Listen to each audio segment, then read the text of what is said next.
एक 3 Farakka express Malda town से चलकर सुल्तानपुर लखनऊ সুজয়, এই সুজয়। প্রচন্ড তাড়াহুড়োয় ট্রেনের জন্য অপেক্ষা করছিলাম। এমন সময় স্টেশনে দাঁড়িয়ে কারোর মুখে নিজের নাম শুনে খানিকটা চমকে উঠলাম। আরে এই সুজয়, এত করে ডাকছে শুনতে পাচ্ছিস না? একটা মেয়েলি কণ্ঠ শুনে ঘাড় ঘুরিয়ে পাশে তাকাতেই দেখলাম কামিনী। কামিনী আমার কলেজ লাইফের বান্ধবী। আগে বেশ ভালোই কথাবার্তা হতো, কিন্তু বেশ কদিন হলো কামিনীর সাথে কোনো যোগাযোগ হয়নি। আরে কামিনী যে, কি খবর? হঠাৎ এখানে? আমার কথা বাদ দে তো, আগে তুই তোর খবর বল।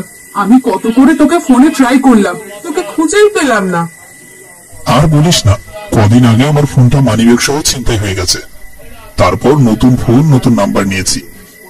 হয়েছে, যদি কথা বলার ইচ্ছে থাকতো তাহলে অন্য কারোর থেকে নাম্বার নিয়ে কথা বলতে পারতি। তা বলতে পারতাম, মিথ্যে বলবো না। আমার কাজেরও এই কদিন বেশ প্রেশার ছিল। তুই কাজ কাজ করেই যত সব। এখন বল, কোথায় যাচ্ছিস? এই তো কাজের জন্য আজকেও আমতলা যেতে হচ্ছে। কিন্তু তুই এখানে কেন সেটা তো বললি না। আমি আমার বিয়ের জন্য কেনাকাটা করতে এসেছি। বিয়ের জন্য কেনাকাটা? তার মানে তোর বিয়ে ঠিক হয়ে গেছে নাকি? বলতে পারিস হয়ে গেছে, তোকে তো আর জানাতে পারিনি। তা বেশ বেশ। ছেলে কি করে? আমাদের এলাকাতে বেশ ভালো একটা নামি দামি কোম্পানিতে চাকরি করে। যাক, অবশেষে তোরও বিয়েটা হয়ে গেল। আগে আমার বিয়েটা হতে দে, তারপর তোর ব্যবস্থা করছি। তা তুই এখানে একাই এসেছিস? সাথে আর কেউ আসেনি? একা কিভাবে আসবো বল, সাথে বাবা এসেছে। বাবা ছাড়া আমার আর আছেই বা কে? তা কাকু কোথায় গেছে? আমার সাথে দেখা করাবি না? এখন দেখা করানোর সময় নেই রে, বাবা টাকা তুলতে গেছে। বিয়ের দিন আমার বাড়িতে গিয়ে একসাথে কথা বলে নিস। কি বলিস, বিয়েতেও যেতে হবে? অবশ্যই যেতে হবে, কাকিমাকেও সাথে নিয়ে আসিস। আর হ্যাঁ, অবিনাশকে বলেছি তুই অবিনাশের সাথে চলে আসিস। মা যেতে পারবে কিনা জানি না, তুই না হয় একবার গিয়ে মার সাথে দেখা করে আয়। না রে, এখন যেতে পারবো না। তুই কাকিমাকে বলে দিস আমার কথা। বুঝিস তো, সব একা হাতে সামলাতে হচ্ছে। আচ্ছা বেশ, আমি মাকে বলে দেবো। আজ তাহলে আসি, তুই অবিনাশের সাথে একটু যোগাযোগ করে নিস। কামিনী আমাকে বিদায় জানিয়ে চলে গেল।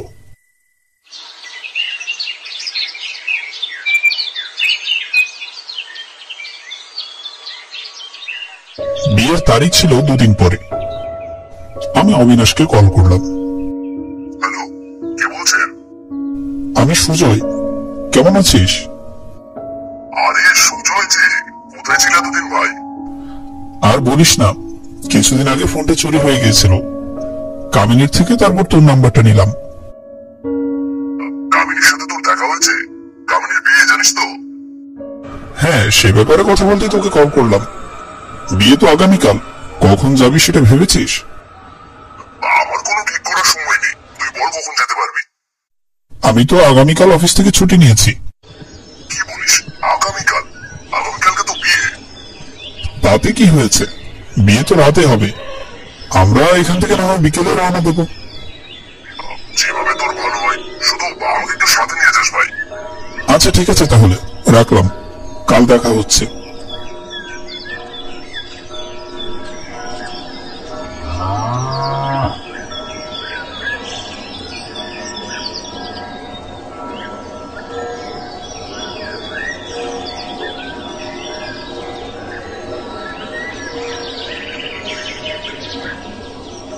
আমরা দুজনে মিলিত হলাম স্টেশনে।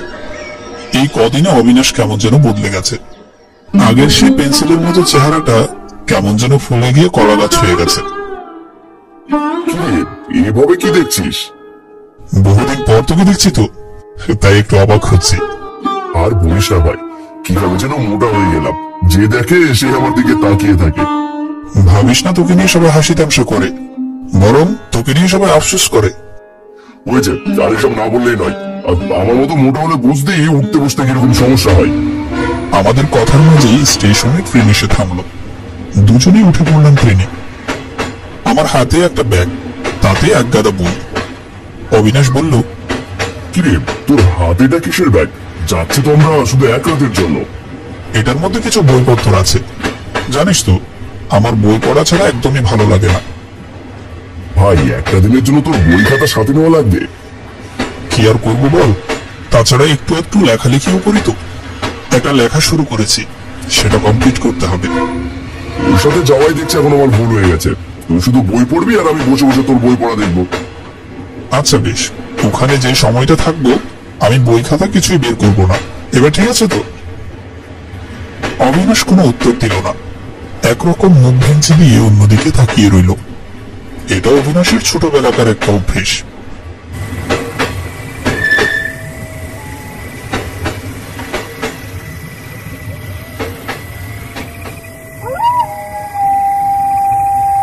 কিছুক্ষণ পরেই আমরা কামিনীর বাড়ির স্টেশনে পৌঁছে গেলাম।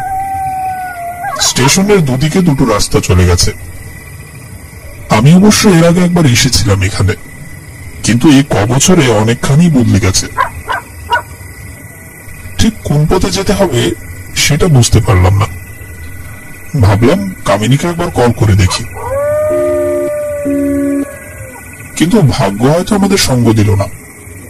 কামিনীর সাথে ফোনে কয়েকবার যোগাযোগ করার চেষ্টা করেও ব্যর্থ হলাম।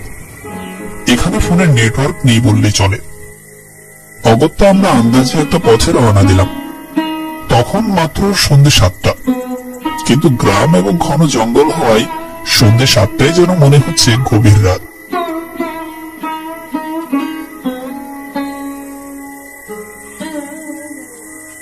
কিরে, এই রাস্তা এসে আমাদের ভুল হয়ে গেল নাকি?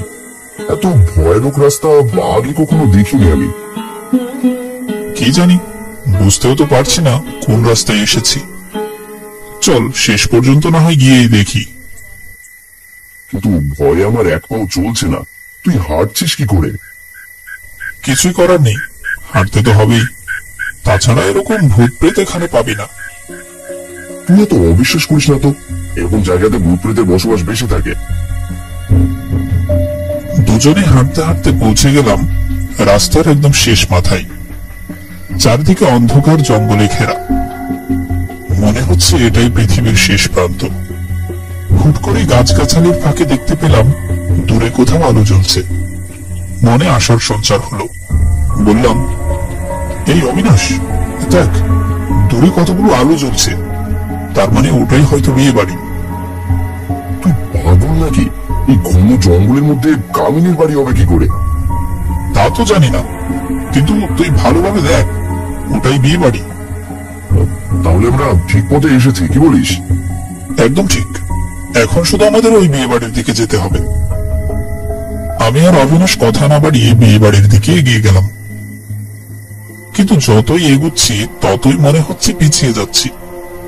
বিয়ে বাড়িটা দেখে মনে হয় এখান থেকে 10 কদম দূরেই, কিন্তু 10 কদম পেরিয়ে গেলে আরো 10 কদম দূরে মনে হয়। কিছুক্ষণ পর হুট করে আমাদের সামনে এক প্রকার ঝাঁপিয়ে পড়ল একজন ব্যক্তি। প্রথমে ভয় পেলেও পরবর্তীতে বুঝতে পারলাম মানুষটি আসলে মানসিক ভারসাম্যহীন, অর্থাৎ পাগল। ওদিকে পা বাড়াস না, ওদিকে পা বাড়াস না, তোরা বাড়িতে ফিরে যা, ফিরে যা তোরা। আমরা দুজনই এক প্রকার হক চুকিয়ে গেলাম। অবিনাশ আমার দিকে তাকিয়ে বলল, কি রে, এই লোকটা কি বলছে? যেতে বারণ করছে কেন? আরে দেখতে পাচ্ছিস না, লোকটা হয়তো পাগল, তাই আবল তাবল বকছে। এটা নিয়ে অত ভাবিস না। বলেছি তোদের চলে যা, চলে যা এখান থেকে। এটা মরণ ফাঁদ, তোরা সব মরবি, সব মরবি। লোকটা হাসতে হাসতে অন্ধকারে মিলিয়ে গেল। আমরা যেন কয়েক মুহূর্ত দাঁড়িয়ে সিদ্ধান্তহীনতায় ভুগছিলাম। আসলে লোকটার কথা শুনে উচিত হবে কিনা বুঝতে পারছিলাম না। পরবর্তীতে পাগলের প্রলাপ ভেবে তার কথাকে একপাশে ফেলে দিয়ে আমি আর অবিনাশ বিয়ে বাড়ির উদ্দেশ্যে এগিয়ে গেলাম। অবশেষে আমরা দুজনে ক্লান্ত হয়ে বিয়ে বাড়িতে পৌঁছলাম, কিন্তু কোথাও কোনো চেনা পরিচিত মানুষজনকে দেখতে পেলাম না। ভাই, বাবা প্রচন্ড ক্ষুধা পেয়েছে। সেই দুপুরে খেয়েছি, তারপর এক ফোঁটা পানিও মুখে নিইনি। তাহলে এখন কি করবি? চল আগে খেয়ে নি, তারপর নয় কামিনীর সাথে দেখা করবো। আচ্ছা চল, তাহলে তাই হবে। আমরা দুজনে খাবার কথা ভাবতেই একজন ভদ্রলোক আমাদের দিকে ওয়েলকাম ড্রিঙ্কস নিয়ে এগিয়ে এলো। বলল, এই যে শুনুন, এই নিন, এটা খেয়ে নিন। আর যদি কোনো প্রয়োজন হয় আমাকে ডাকবেন। আমি আর অবিনাশ ওয়েলকাম ড্রিঙ্কস হাতে নিয়ে খাওয়া শুরু করলাম। ড্রিঙ্কস এর রংটা কেমন অদ্ভুত লাল টকটকে, বেদকুটে একটা গন্ধ নাকে এসে ঠেকলো। আমার আর খাওয়ার রুচি হলো না। ড্রিঙ্কসটা এক পাশে রেখে দিলাম আমি। আমার দেখা দেখি অবিনাশও একই কাজ করলো। আমি আর অবিনাশ মিলে খাবার টেবিলের দিকে এগিয়ে গেলাম। আশেপাশের মানুষজন আমাদের দিকে অদ্ভুত দৃষ্টিতে তাকিয়ে আছে। কেউ কেউ রাগী দৃষ্টিতেও তাকিয়ে আছে আমাদের দিকে। দেখে মনে হচ্ছে তাদের বিয়ের অনুষ্ঠানে আমরা নিমন্ত্রণ ছাড়াই চলে এসেছি। কি অবিনাশ, সবাই আমাদের দিকে এভাবে তাকিয়ে আছে কেন বলতো? আমিও ঠিক বুঝতে পারছি না। অনেকক্ষণ ধরে তোকে বলবো ভাবছিলাম, কিন্তু বলা হয়ে ওঠেনি। যাকে যার ইচ্ছে সে তাকিয়ে থাকুক, আমরা আগে খেয়ে নিই, কি বলিস? হ্যাঁ চল। এক মধ্যবয়স্ক ভদ্রলোক খাবার বিতরণ করছে। বললাম, এই যে মশাই, খাবার মেনুতে কি কি আছে? ভদ্রলোক যেন আমাদের প্রশ্ন শুনেও শুনলেন না। আবারও বললাম, এই যে মশাই, আপনাকেই বলছি, খাবার মেনুতে কি কি আছে? এখানে অনেক খাবার আছে, যার মেনু বলে শেষ করা যাবে না। আপনারা কি খাবেন বলুন, সবকিছুই দেওয়া যাবে। এটা আবার কেমন নিয়ম? এখানে যা চাইবো সেটাই পাওয়া যাবে? আপনি একবার চেখে দেখুন না। লোকটার কথায় আমার বেশ সন্দেহ হলো। কোনো বিয়ে বাড়িতে এমন নিয়ম আছে সেটা আগে কখনোই শুনিনি। তাছাড়া ভদ্রলোকের চাহনিটাও আমার কেমন সন্দেহ লাগছে। কি রে অবিনাশ, ভালো ঠেকেছে দেখছি, এখন কি করবি? কিছু করার নেই ভাই, তাড়াতাড়ি খেয়ে কামিনীর কাছে চল। আপনারা বসুন, আপনাদের খাবার দিয়ে দেওয়া হবে। আমাদের আগে থেকে কিছু লোকজন খাবার টেবিলে বসে খাবার খাচ্ছে, তবে তাদের খাবারগুলো দেখে কেমন যেন অদ্ভুত লাগছে। একটাও আমাদের চেনা পরিচিত কোনো খাবার নয়। ভদ্রলোক আমাদের দিকে এগিয়ে এলেন, বললেন, এবার বলুন কি খাবে। এখানে তো আমাদের পরিচিত খাবার তেমন কিছু দেখতে পাচ্ছি না। পরিচিত বলতে আপনি কি বোঝাতে চেয়েছেন? আচ্ছা ঠিক আছে, অন্য কিছু দিতে হবে না। আপনি এক কাজ করুন, আমাদের জন্য শুধু চিকেন নিয়ে আসুন। ভদ্রলোক আমাদের কথা শুনে খাবার আনতে চলে গেল। কিছুক্ষণ পর লোকটি খাবার নিয়ে এলো। আমাদের প্লেটে খাবার দিয়ে তিনি চলে গেলেন। আমার আর অবিনাশের উপর যেন রাক্ষস ভর করলো। খাবার প্লেট পেয়ে গপ গপ করে খাওয়া শুরু করলাম। তবে সমস্যাটা হলো অন্য জায়গায়। খাবারের মধ্যে একটা আঙুল দেখে আমি থমকে গেলাম। এই অবিনাশ, দেখ তো এটা কি? এটা তো চিকেনের কোনো অংশ বলে মনে হচ্ছে না। কই দেখি দেখি, আসলে তো এটা তো চিকেনের কোনো অংশ মনে হচ্ছে না। দেখে মনে হচ্ছে না তোর এটা কোনো মানুষের আঙুল? একদম ঠিক ধরেছিস তুই, এটা মানুষের আঙুল। তাহলে এতক্ষণ ধরে আমরা কি খাচ্ছিলাম? মানুষের মাংস? আমি আর অবিনাশ চারদিকে একবার ভালোভাবে তাকিয়ে দেখলাম। চারদিকের মানুষজন কোনো সাধারণ খাবার খাচ্ছে না। কারো কারো প্লেটে মানুষের হাড়গোড়, কারো প্লেটে আবার মানুষের আস্ত মাথা। তারা যেন এক অদ্ভুত নেশায় খাবার খেয়ে যাচ্ছে। এবার আমাদের ওই পাগলের কথা মনে পড়ল। বুঝতে পারলাম এটা কোনো সাধারণ বিয়ে বাড়ি নয়। সে পাগলের জন্যই আমাদের বারবার করে এই বাড়িতে আসতে বারণ করছিল। অবিনাশ্রী, যত দ্রুত সম্ভব এখান থেকে পালাতে হবে। আমি আর অবিনাশ সিদ্ধান্ত নিলাম এখান থেকে চলে যাওয়ার। সিদ্ধান্ত অনুযায়ী আমরা বিয়ে বাড়ি থেকে বের হওয়ার পথে সেখানকার সমস্ত লোক আমাদেরকে আটকে দিল। এরা আমাদেরকে ঘিরে এইভাবে দাঁড়িয়ে আছে কেন? আমিও কিছু বুঝতে পারছি না। এদের ভাবগতি আমার কাছে মোটেও সুবিধে লাগছে না। কেমন রোবটের মতো দাঁড়িয়ে আছে দেখ লোকগুলো। পালানো ছাড়া কোনো উপায় দেখছি না, তাড়াতাড়ি পালা। কোথায় পালাচ্ছ তোমরা? তোমরা আমাদের বাড়ির অতিথি, বিয়ে শেষ না করে তো কোথাও যেতে পারবে না। না না, আপনাদের কোথাও ভুল হচ্ছে। আমরা আপনাদের বাড়ির অতিথি নই। তাহলে এত রাতে আমাদের বিয়ে বাড়িতে এলে কেন? বিয়ে বাড়ির খাবার খেলে কেন? আমরা আসলে বুঝতে পারিনি আমাদের এক বান্ধবীর বিয়ে, তো আমরা ভেবেছি এটাই সে বাড়ি। আমরা এসব কিছুই শুনতে চাই না। বিয়ে শেষ না অব্দি এই বাড়ি থেকে তোমরা কোথাও যেতে পারবে না। আপনারা বুঝতে পারছেন না আমাদের বান্ধবীর বিয়েতে যাওয়াটা খুব জরুরি। এসব বাহানা আমাদের শোনার প্রয়োজন নেই। আপনাদের বিয়ে কখন শেষ হবে? আমাদের বিয়েবারের বিয়ে তো শেষ হয় না, প্রতি রাতে বিয়ে হয়। এইসবের মানে কি? প্রতি রাতে বিয়ে হবে? প্রতি রাতেই আমাদের এখানে থাকতে হবে? থাকতে তো হবেই, কারণ তোমাদের যে আমরা আমাদের বাসিন্দা করে নিয়েছি। বাসিন্দা? কিসের বাসিন্দা? আমরা আমাদের কথার কোনো উত্তর পেলাম না।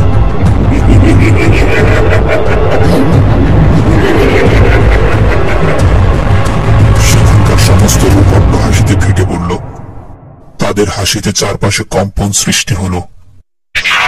মুহূর্তেই বিয়ে বাড়ির আলো সব নিভে গিয়ে অন্ধকারে নিমজ্জিত হলো চারপাশ। অবিনাশ রে, বাঁচতে চাইলে পালা এখান থেকে। এক ভদ্রলোক আমার দিকে তেড়ে আসতে অবিনাশের ধাক্কা দিল লোকটিকে। তারপর আমাকে বলল, দ্রুত পালা সুজয়, আমি এদিকটা দেখছি। আমি সামনেই আছি, তুই দৌড়তে থাক আমার পিছু পিছু। সুজয়, আমাকে ছেড়ে যাস না, যাস না সুজয়, আমাকে এদের হাত থেকে বাঁচা। আমার পা দুটো থমকে গেল।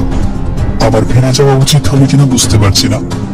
অবিনাশকে রেখে আমি কোনোভাবেই এখান থেকে যেতে পারবো না। আমি পেছনে ফিরে তাকালাম, তবে পেছনে অন্ধকার ছাড়া কিছুই দেখতে পাচ্ছিলাম না। আমি নিশ্চিত অবিনাশ তাদের হাতে ধরা পড়েছে। এখন আমি যদি ফিরে যাই তাহলে আমিও ধরা পড়ব। মনে পড়ল সে পাগলের কথা। সে যেহেতু এই বাড়ির রহস্য সম্পর্কে জানে, হয়তো এর সমাধানও তার জানা থাকবে। এই ভেবে আমি সেই পাগলকে খুঁজতে লাগলাম।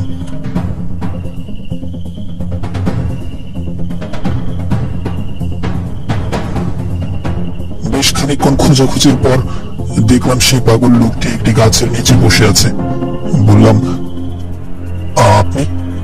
আপনাকে তো আমি খুঁজছি, বড় বিপদে পড়ে আপনার কাছে এসেছি। আমি বলেছিলাম তোদের, তোরা শুনলি না আমার কথা। বড় বিপদে পড়ে আপনার কাছে এসেছি। আপনি আমার বন্ধুকে বাঁচান, দয়া করে আমার বন্ধুকে বাঁচান। আমার বন্ধু ওই বিয়ে বাড়িতে আটকা পড়েছে। তোর বন্ধুকে তো আর বাঁচানো যাবে না। না না, আপনি এভাবে বলবেন না, দয়া করে কিছু একটা উপায় বের করুন। উপায় একটা আছে, তবে আমার সাথে তোকে যেতে হবে। আমি যাব, আপনি যেখানে বলবেন আমি সেখানেই যাব। যা করতে বলবেন করব, শুধু আমার বন্ধুকে বাঁচিয়ে দিন। চল তাহলে।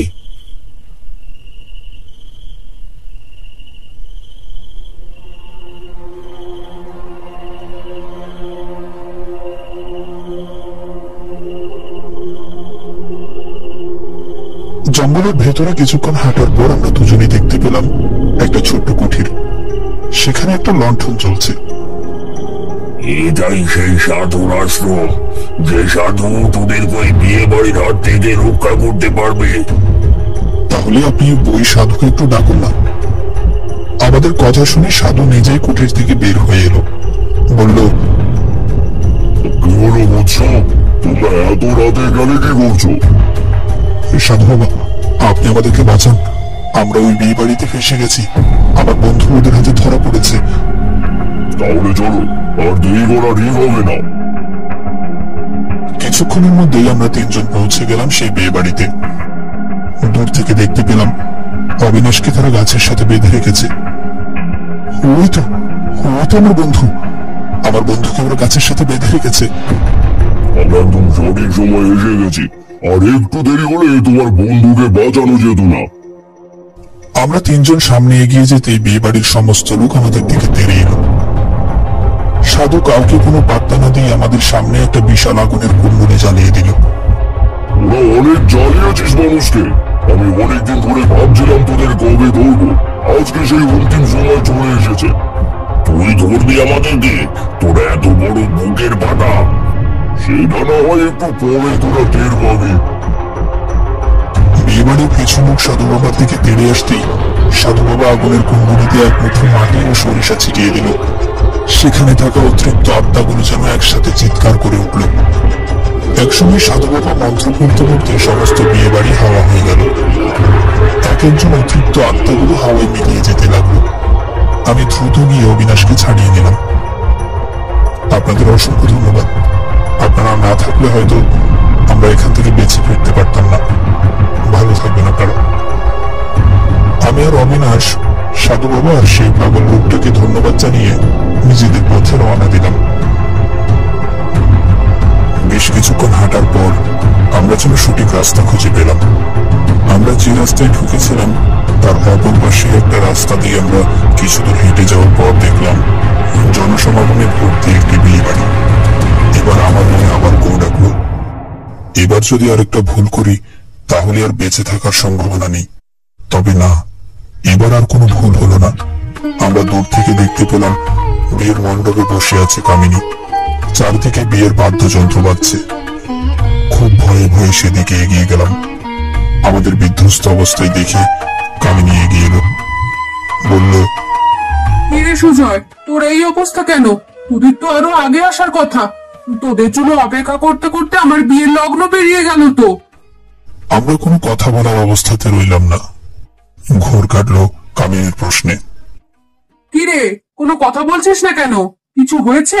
তোদের এমন বিধ্বস্ত লাগছে কেন? আমার মুখ দিয়ে টু শব্দটিও বের হলো না। খুব কষ্ট করে বললাম, জল হবে একটু। একজন দৌড়ে গিয়ে আমাদের জন্য জল নিয়ে এলো। আমরা জলের গ্লাস হাতে নিয়ে ঠক ঠক করে পুরো জলটা খেয়ে নিলাম। কিরে, এবার তো কথা বল, তোদের এত দেরি হলো কেন? একটু আগে আমাদের সাথে ঘটে যাওয়া ঘটনাগুলো ওকে বলা উচিত হবে না। একটা সুন্দর মুহূর্তকে আমরা নষ্ট করতে চাইছিলাম না, তাই সম্পূর্ণ ঘটনাটা চেপে গেলাম। বললাম, আরে দেরি হবে না তো কি হবে? তোদের বাড়িতে তো এর আগে আমরা কখনোই আসিনি। পথ ভুল করেছিলাম তো, এই কারণে একটু দেরি হয়ে গেল। ও আচ্ছা, এই ব্যাপার। এখন আর দেরি করা ঠিক হবে না, চল তোরা। আমরা বসে বসে কামিনীর পুরো বিয়ের আয়োজন দেখলাম। একটা বিয়ের জন্য কত কি হয়ে গেল। আমরা হয়তো কখনোই জানতে পারবো না সেই বিয়ে বাড়ির আসল রহস্য কি। মাঝে মধ্যে মনে হয় সে বিয়ে বাড়ির অতৃপ্ত আত্মাগুলো আমাকে ডাকছে। সে বাড়ির রহস্য আমাদের কাছে হয়তো সারা জীবন ধোঁয়াটে হয়ে থাকবে।